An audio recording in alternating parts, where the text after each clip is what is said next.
I guess I feel like there's in Saving Private Ryan, and I've never come across anyone articulate this clearly. Another historian do it, but it feels to me like there's a new form of masculinity there, a new form of heroism, and it's kind of a stoic, what I would call corporate man heroism. I'm a cog in the machine. I have my task. I'm probably going to die, but my heroism lies in quietly and calmly attempting to do my task even though I know I'm going to die, and maybe even effectively doing my task even though I know I'm going to die. But the purpose is the larger organization, the nation, whatever. Just as the sort of, you said going to a job, and it kind of resonated that they sort of see themselves as working for the country, and they got a job to do and they got to do it, and there's some worth in good hard work and doing your mission, etc.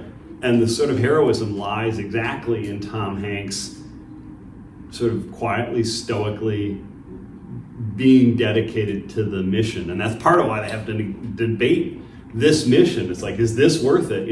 Our normal way of thinking about this is we're doing a worthwhile mission, but is this right?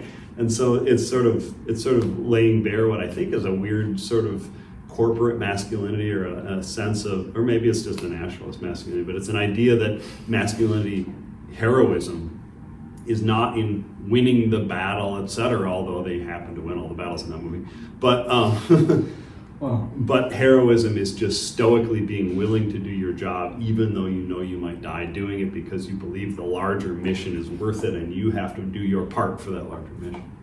I don't know who of you was first. I think that stoic masculinity is very definitive of how we look back at World War II, and I think through a lot of the content that's made about World War II in the modern day, that is very significantly like the kind of masculinity that everybody should appeal to. I also think it defined the 50s.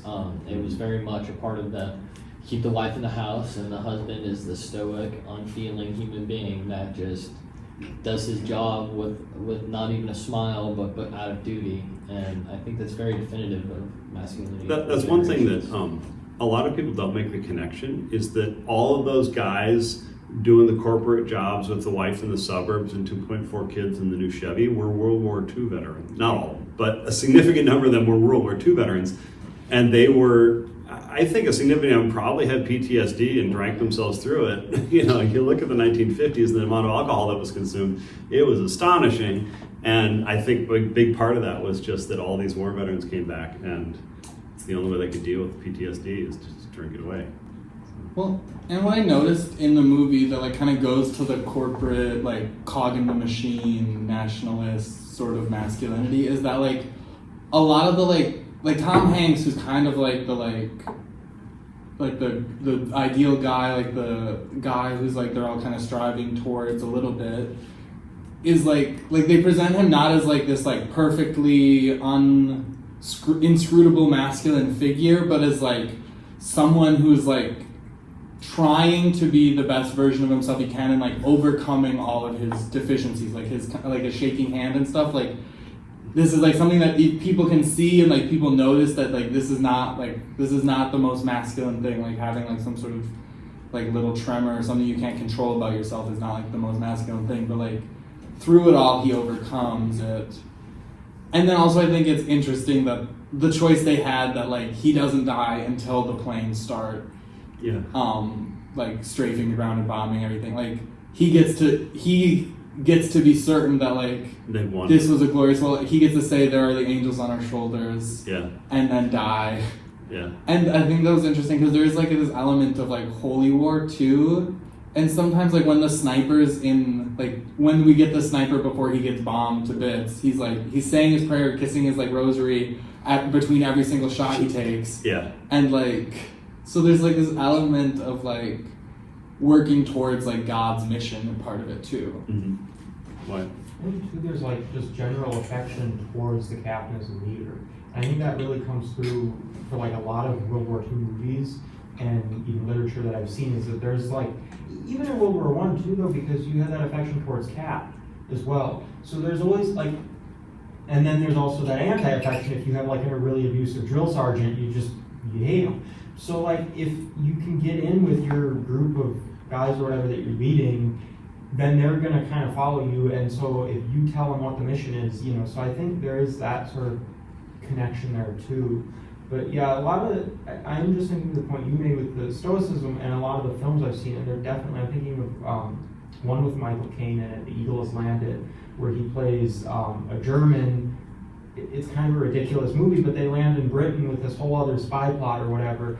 But the whole centric or focus with that movie is his group of men and them staying together, and eventually they die for him. And so there is that greater connection too. Mm-hmm. Was that the one where they're trying to assassinate Winston Churchill? Yeah. But it turns out to be a body double. Yeah, that's an interesting film. Yeah. Any other thoughts on Saving Private Ryan? The one thing I do want to say is there is the captain in Thin Red Line, who you're watching C for Charlie Company, which is the company there. And the captain he's Captain Stein, although they don't do a good job with the names. There's like, from what we've seen, I was like already like, I can't keep track of any of these characters. Yeah, well, I mean, okay. Cheat sheet of who's important. What? Cheat sheet on who's important. Do I have to keep Yeah, well, I'll give you a cheat sheet. Everyone recognize Adrian Brody in there? No. Who's Adrian? Okay. He's the guy who just gave like a 6-minute Oscar speech. Yeah, For- him. He just won an Oscar. He's the one who's like, He's tall. he's skinny, kind of bug-eyed, and he doesn't have the sort of traditional masculine looks. I think they picked him because his face is really good at looking scared as shit. Yeah. But okay, so he's Fife, Lieutenant Fife. He's a major character. Wit is the guy who was, kayaking, etc. in the beginning, and he was AWOL, and then he's now a stretcher bearer. He's probably the main character, and then the captain, they didn't really show him much yet, but he's the guy who Nick Nolte. Everyone recognizes the Nick Nolte character, the Colonel, the Rosy Fingers of Dawn guy, the one on the ship who's got his mental thing, all his wasted time and all his, him and John. Oh, yeah, like... That's Nick Nolte. He was talking with John Travolta. Yes, exactly. So he was talking to John Travolta. And did y'all get the insult at the beginning of that? John Travolta says, "I admire you, Colonel. Most men your age would have retired." What that means is you're not going any higher. Your career is over. If you're this age and you're a colonel, you're never making general. You've hit the dead end. But you're still persisting here, aren't you? Isn't that nice? Most people would have more ambition to move up. Yes. I'm proud of you for staying where you are. Exactly. It's such a backhanded compliment. And then, of course, what's John Travolta saying on himself? Because he is a general. He does have the star. He's like, they're all politicians, Yeah. But so the Nick Nolte character is a major character in that the main drama is that Nick Nolte is a colonel, and he's got to lead this assault on this hill, right?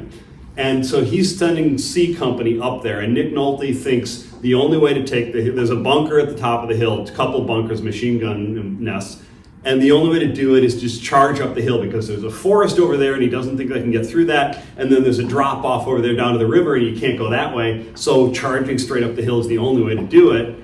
And the Captain Stein, he's completely bald, but he's usually wearing a helmet so you can't tell. But when you see the one bald guy, that's the captain. Okay. He's got a pretty masculine, square-jawed face, and he's pretty quiet. He's not a shouter kind of guy.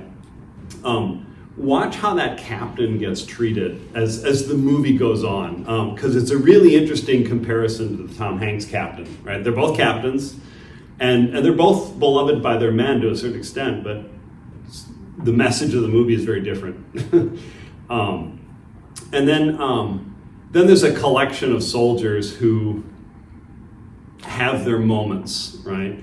We haven't met them yet, but Woody Harrelson is in there as a soldier. I saw him briefly. Yeah, and then John Cusack is in there. John Cusack is actually a captain also who is attached to the staff of Nick Nolte, but he asks to go into combat and plays a role.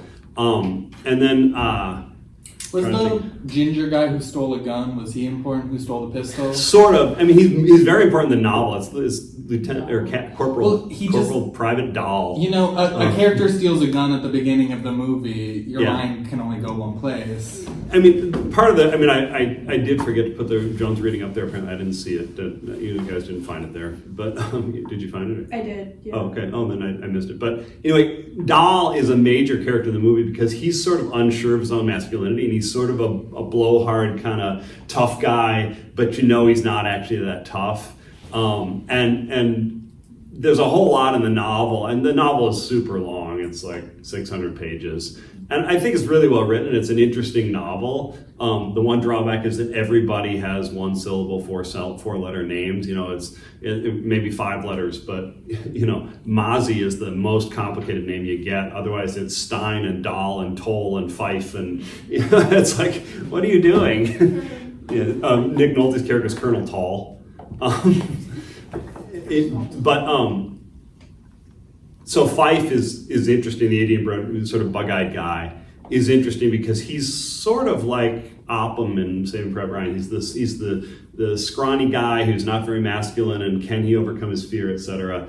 And in the novel, he does, and he becomes sort of toxically masculine. But Dahl is another one. He's a blowhard at the beginning, but he's unsure of his own masculinity, and so you can keep an eye on him. He's moderately important, I guess, but he's way more important in the novel. But I guess the captain and the colonel, Colonel Tall, Nick Nolte, Captain Stein, I don't know the actor's name, and John Cusack are the big ones because they have the arguments about what the heck they're doing and whether this is worth it, etc. So keep an eye on them. But the other thoughts on Thin Red Line so far? The only actor I recognized was the guy from Oh Brother, Where Art Thou? He's got a very particular Appalachian accent. Yeah. And I was thinking The little, the little short guy. Yeah. What's the actor's name? I don't remember. Great movie. And I mean, a lot of these guys have cameos. I mean, they're the main character for 5 minutes, you know. So and they're interesting, and it's worth paying attention to all these cameos, but they don't show up again. So it's like I think that's maybe because it's more of like an artsy, like, Yeah.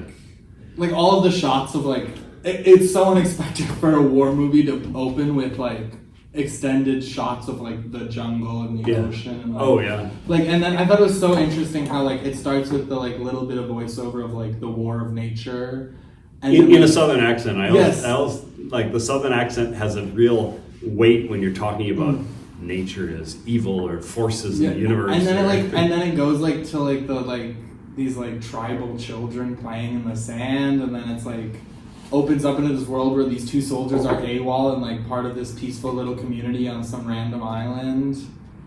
And then, like it's interesting to me how like nature, like this very peaceful nature, and then like all these like tribal peoples and indigenous folks like in all these islands that they're going to like are constantly in the background of shots and stuff, and like there's like this background of like the Americans and Japanese are both like kind of aliens here, like Yeah. they're yeah. like their war is like they're fighting all these wars on land that like Neither when one they of them should destroy be. it and leave will ultimately not be their problem. Yeah.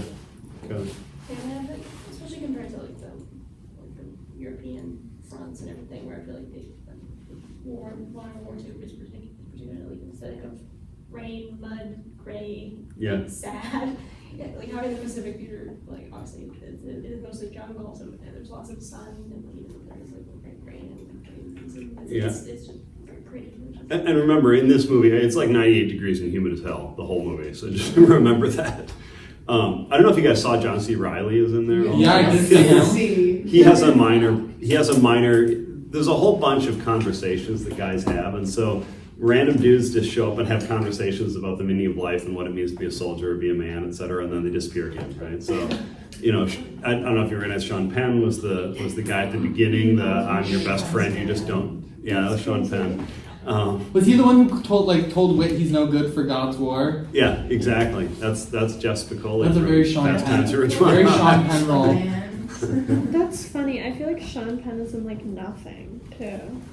Well, he was all over the place in the 90s. Oh yeah. But that was really when he started to age out and, you know, Hollywood. He's like nowhere. I always think that who is that guy? I think his name is like Michael Rappaport. He looks just like Sean Penn to me. Huh. I see him everywhere and I'm like, oh, Sean Penn is in this. And it's just like not him at all. Actually, the rival from Saving Private Ryan is Ed Burns, who really he's mostly a writer and a producer, but he's done some minor movies. But Saving Private Ryan is the only major movie he's in. But I keep thinking he looks like Ed Norton, and he's got the same first name, and I can't keep. Every time I see him, like, oh, Ed Norton. I'm like, no, that's not. Like, who is this? Ed. Can't think of it. And then I look on IMDb, and I'm like, oh, Burns, of course. I forget who it. Somebody there. Kind of. I don't know what it is about just the casting of all the soldiers in this versus Saving Private Ryan, but I don't know what it was about Saving Private Ryan where like the soldiers did feel a bit more distinct. And this one, it does feel like it's like a big crowd of guys who all look the same. I'm like, I can pick that guy out because I know that's Woody Harrelson, and I know that guy's also famous. The rest of them, I'm like, Who are they? yeah, because like even with like Wit and like some other guy, like I couldn't figure out if like that was him talking at one point and it wasn't him, but he looked like really similar. Yeah. Why are they all the same face? So I'm thinking about the scene where Fife was in the tribal community, and he was No, it's not Fife. Oh, That's Wit. wait, okay. I don't know So, what's Just going think the on. guy with the 4-letter name, and you. Guy with the 4-letter name, one of the 5. He was hanging out in the tribal community, and the lady was like, "I am kind of scared of you because you're a military man, you're a soldier." But then later on, while they're talking, the young boys are fighting with each other, and she's like, "Oh, that's just normal. That's what we do." And I think it was very interesting to see how it was a very peaceful community, but the infighting was just like between 3 boys with sticks, and that was about it. Instead of being terrified of the guy who has the automatic rifle or Right. machine gun. I think watching the film, it was kind of hard to, at first, pick up on how the soldiers felt about delving into the jungle. And then the reading, I think first of all, just kind of gave me a bit more of a clue about how they were scared of snakes and of the jungle in general. And in the movie when they had come up on those 2 men, I believe they were blown to bits and burnt and whatnot. You know, I don't if anybody said anything that was super of note, and then in the reading, like describing it was like a sexual thrill. Like, we're not supposed to see this. Yeah. What if my wife saw me seeing this? Yeah. Well, the one other character I should mention is Bell, who is the guy. He was lying on the bed and talking about how he was an officer, but he missed his wife so much. Oh yes, That he was interesting to me. resigned his commission, went home, and they said, "Well, if we ever have a draft, we're going to draft you, and you're going to be a private in the infantry." So now he's a private in the infantry. He's the guy who's having all the fantasies about his wife in a bedroom, you know, the sort of holding hands and all that. He turns out to be fairly important, also. Yeah, I got really confused because I thought he looked really similar to Wit, and I was like, "This Wit have a wife? What's going on?" No, it is. It's not the same Oh, guy. My yeah, friend was me like, too. "Huh?" Wit usually has no shirt on. Yeah. Bell usually has a shirt on.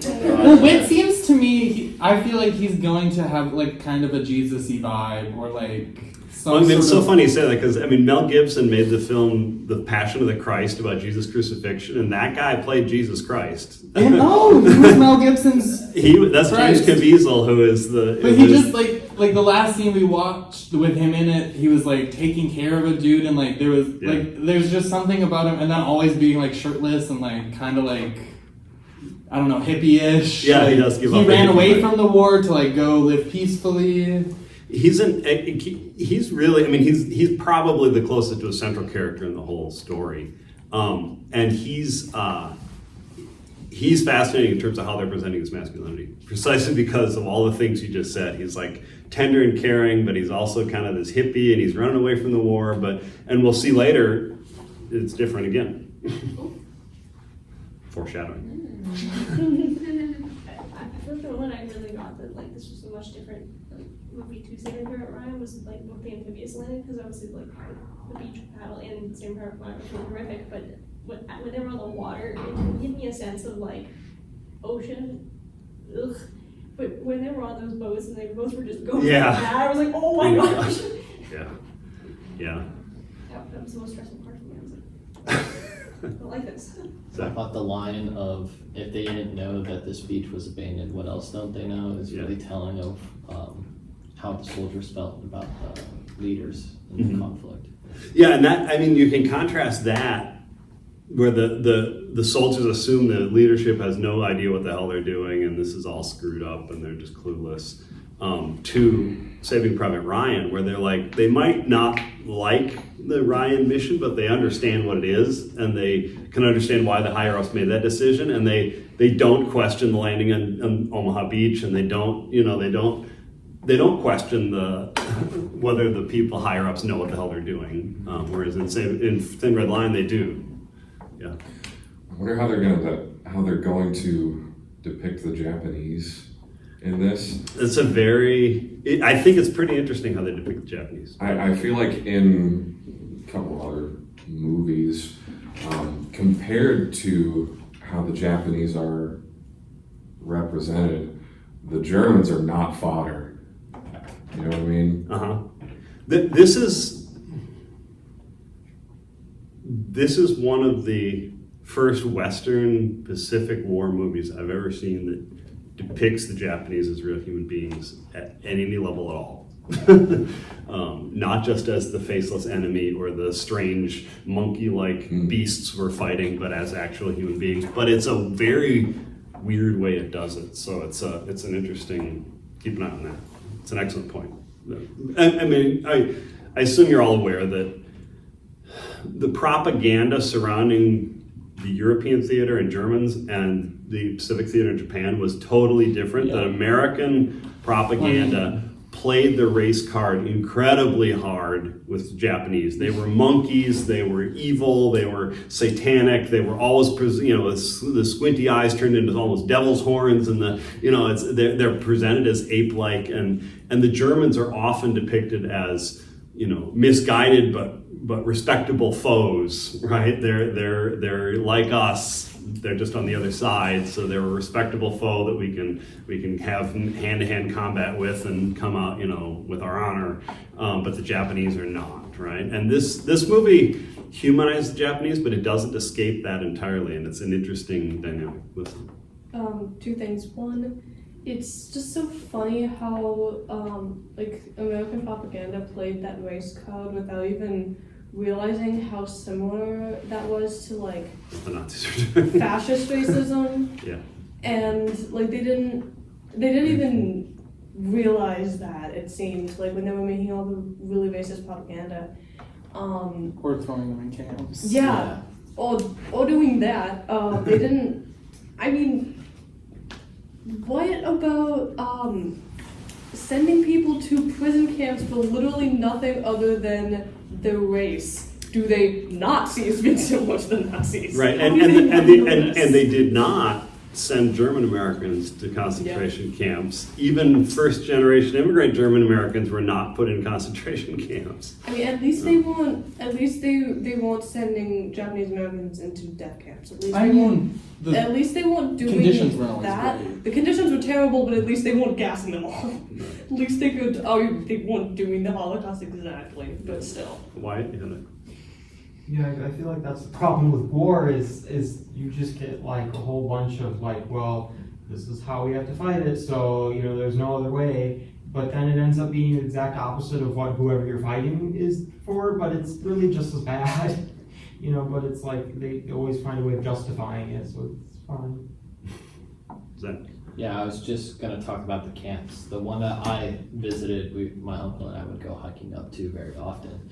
It was not very nice place to be, and even though it was run down for more than a few years, you could tell it was in the middle of the mountains.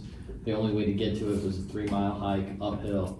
The only way to get out of it is a 3-mile hike downhill.